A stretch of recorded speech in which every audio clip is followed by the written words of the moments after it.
One of the odd things about this book, Jonah, is that Jonah was a Jewish prophet that God sent to a pagan nation. One of the only times in the Bible that God sent a Jewish prophet to a Gentile nation. And it was because Assyria played a key role in the development of the history of the promised land of Israel. And the God of heaven, protected Jerusalem from the armies of Assyria. Modern day Nineveh was lost. It was destroyed in 612 BC by the Babylonian Empire during the time of the prophet Daniel. The destruction was so complete that the soldiers from Babylon burned the city of Nineveh, this massive city. There was a wall around Nineveh with 2 square miles of land inside. And then the outer skirts, the suburbs of Nineveh, stretched out 30 miles in every direction. It was a city that was 60 miles across, with more than 1 million people living there. It was the largest, most powerful, wealthiest, most educated city in the world. And they were ruthless. If you know the story of Jonah, Jonah resisted going. He did not want to go. When the Babylonians destroyed Nineveh, they burned the city, and it was covered in the ash, and then by the dirt.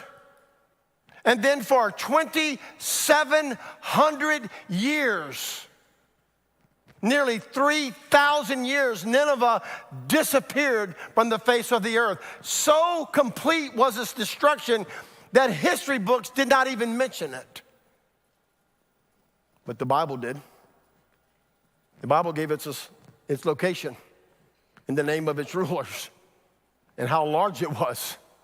The Bible said it was 60 miles across, long before it was excavated.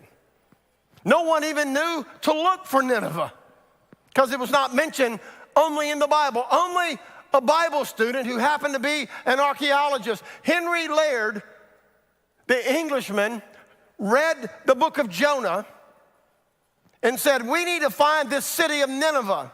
So he used the Bible's markers, and he located on the map of Mesopotamia approximately where the Bible said it would be found.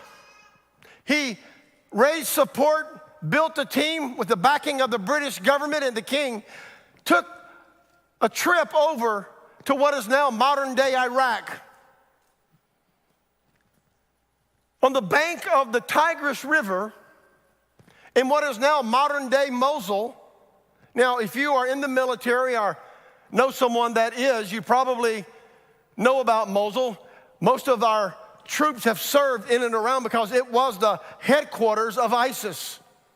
And ISIS at that time, when they were dominating the region, was attempting to destroy the city of Nineveh's evidence, because this excavation has been going on now for 150 years. When Henry Laird got to the eastern bank of the Nile, of the Tigris River, he put spade in the earth, he began to dig.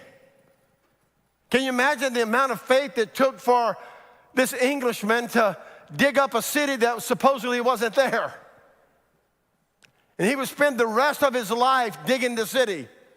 And maybe it was fate or maybe it was faith, but he happened to dig right over one of the palaces that had been buried by 2,700 years of history.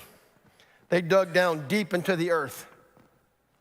They found the cornerstone of what was once a palace, and they knew they'd struck pay dirt. He would spend the rest of his life excavating the town.